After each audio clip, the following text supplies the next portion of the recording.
Hello students आज हम लोग क्लास 9 के हिस्ट्री के चैप्टर 1 द फ्रेंच रेवोल्यूशन के आगे वाले टॉपिक्स को कवर करने वाले हैं।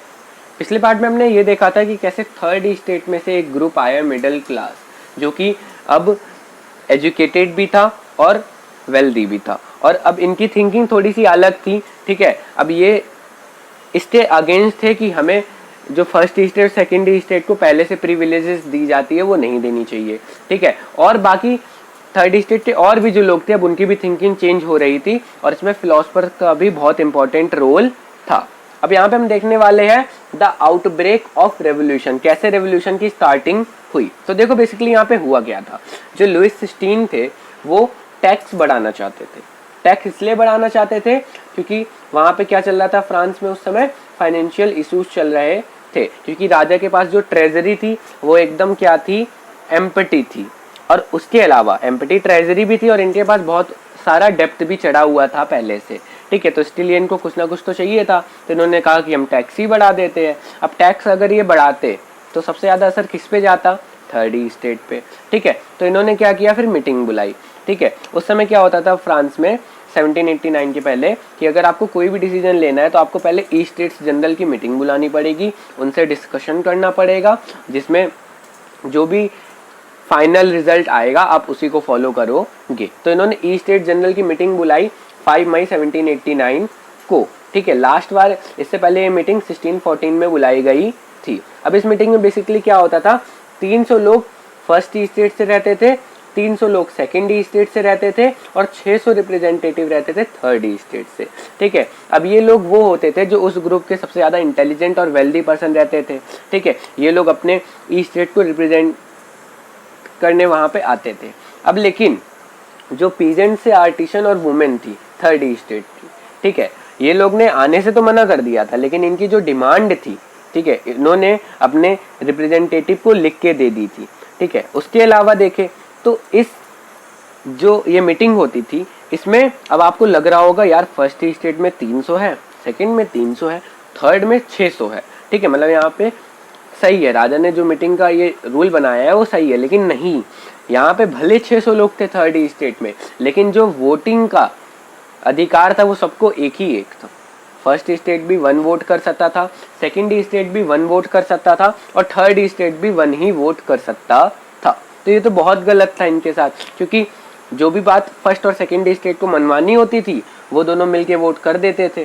ठीक है, लेकिन थर्ड स्टेट के वोट से तो कोई फर्क ही नहीं पड़ता था, क्योंकि ये दोनों हमेशा मिल जाते थे और हमेशा मेजोरिटी में आते थे, और जो चीज़ मेजोरिटी में वोट की जाती है वही चीज़ मानी जाती है, तो आपको पता ही है।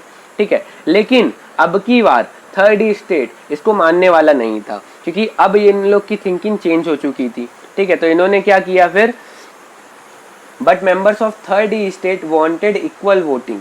अब ये चाहते थे इक्वल वोटिंग, इन्होंने कहा कि हमें इक्वल वोटिंग चाहिए, इस तरह नहीं चलेगा। ठीक है, और ये आइडिया इनको कहाँ मिला था, रोजियो की बुक द सोशल कॉन्ट्रैक्ट से इनको ये आइडिया मिला था। लेकिन किंग ने बोला नहीं, हम ऐसी बात नहीं मानेंगे, तुम्हारी बात नहीं मानेंगे। ठीक है, जैसे मीटिंग होते आई है वैसे ही होते आएगी। तो इन्होंने बोला ठीक है, आप नहीं मानोगे तो हम मीटिंग में नहीं आएंगे। ठीक है, ये असेंबली से उठे और बाहर चले गए। इन्होंने बोला कि हमारी बात नहीं मानी जाएगी तो ये मीटिंग भी हम नहीं करने देंगे।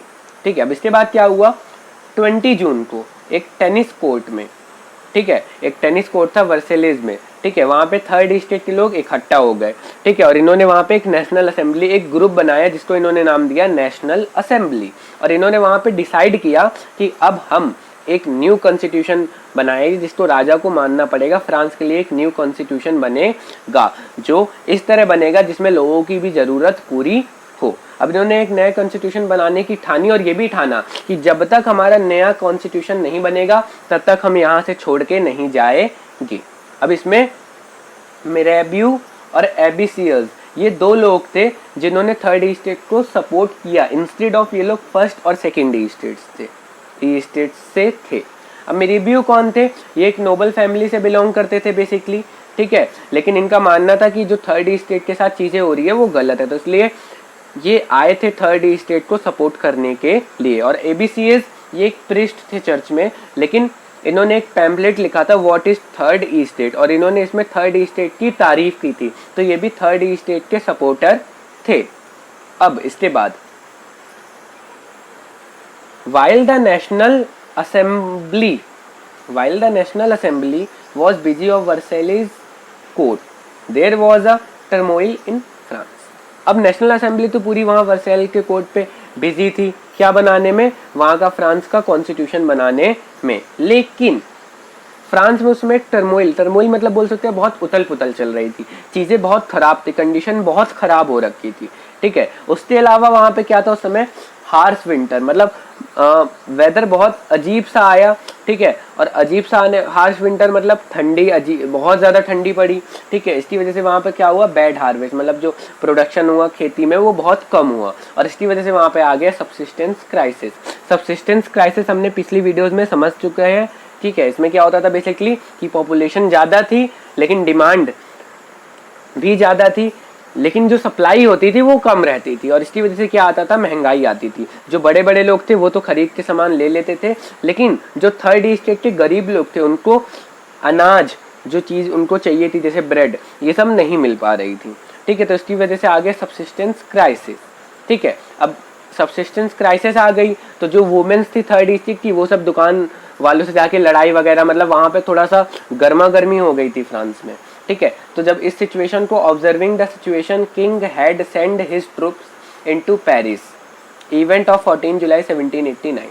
अब जब किंग ने ये सिचुएशन देखी, हाँ ऐसी ऐसी सिचुएशन है, ठीक है, तो उसको लगा कि कभी भी लोग गुस्से में आके मेरी तरफ अटैक कर सकते हैं, ठीक है, या लोग इधर उधर अटैक कर सकते हैं, ठीक है, लड़ाई दंगे हो सकते हैं। तो उन्होंने इसको कंट्रोल करने के लिए अपनी आर्मी को भेजा पेरिस में, ठीक है। लेकिन यहीं आर्मी को इन्होंने पेरिस में जब भेजा था और यहीं पे इवेंट हुआ था 14 जुलाई 1789 का, ठीक है, ये स्टोरी है उसके पीछे। जब मैंने वहाँ पे बोला था आपसे कि हम ये इस चैप्टर का फ्लैशबैक है, ठीक है। तो अब राजा ने तो किस लिए भेजा था ये आपको समझ आ गया, आर्मी को, कि सिचुएशन को कंट्रोल करने के लिए, ठीक है। लेकिन वहाँ पे अफवाहें फैल गई थी, क्या फैल गई थी कि लोगों को मारने के लिए राजा ने अपनी आर्मी भेजी है। और फिर वहीं जो इवेंट हुआ था 14 जुलाई 1789 का, लोगों ने बेस्टाइल फोर्ट और सब एकदम तहस महस कर दिया, ठीक है।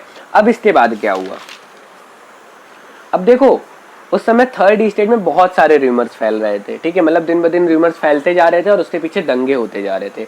इसी तरह एक और रूमर, एक और अफवाह फैल गई थी कि जो लॉर्ड ऑफ मैनोर थे, ठीक है, मैनोर मतलब जो बहुत बड़े बड़े घर होते थे, ठीक है, एकदम राजा महाराजाओं की तरह, उनके जो मालिक थे, ठीक है, वो प्लानिंग कर रहे हैं कि जो राइप क्रॉप्स है, मतलब जो फसलें अब एकदम खिल उठी है, एकदम ग्रो हो गई है, ठीक है, उनको डिस्ट्रॉय करने के लिए, उनको आग लगाने के लिए, ठीक है। तो अब लोग एकदम इससे डरे हुए थे, जो फार्मर वगैरह सब एकदम डरे हुए थे, ठीक है। तो इन्होंने क्या किया, चैट्यूक्स, ठीक है, इसको हम, ये एक फ्रेंच वर्ड है जिसको हम पढ़ते हैं चैट्यूक्स, ठीक है। तो चैट्यूक्स वाज डिस्ट्रॉयड बाय पीपल, ठीक है। तो बेसिकली ये एक कैसल होता है, ठीक है, चैट्यूक्स हम एक कैसल को बोलते थे जो किंग का रहता था, मतलब बोल सकते हैं किंग का किला या पैलेस, ठीक है। तो लोगों ने उनको क्या कर दिया, डिस्ट्रॉय करना शुरू कर दिया, ठीक है। और जब लुइस 16 ने देखा भाई अब तो एकदम ये लोग हावी हो चुके हैं, ठीक है, अब तो हमें कुछ ना कुछ करना पड़ेगा, नहीं तो पूरा फ्रांस खत्म हो जाएगा, ठीक है, सब चल बसेंगे, ठीक है। तो इन्होंने क्या किया, so due to this events Louis 16 finally accepted the constitution of national assembly, also the taxes were abolished. तो इसलिए इन्होंने क्या किया, जो नेशनल असेंबली की मांगे थी, उनके कॉन्स्टिट्यूशन थे, उनको इन्होंने एक्सेप्ट कर लिया, ठीक है। अब लुइस 16 की पावर थोड़ी सी डाइल्यूट हो गई थी, कुछ पावर इनकी डिवाइड हो गई थी, ठीक है, क्योंकि कॉन्स्टिट्यूशन जो उन्होंने बनाया था उनमें उन्होंने अपने हिसाब से कुछ रूल्स एंड रेगुलेशंस लाए थे।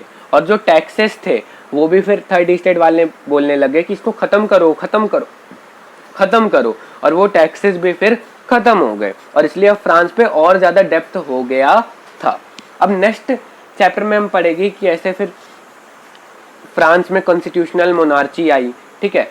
तो मैं होप करता हूँ कि आपको ये पार्ट एकदम अच्छे से समझ आया होगा। अगर आपको समझ आया तो वीडियो को लाइक कर दें, चैनल को सब्सक्राइब कर दें। Thank you for watching till the end.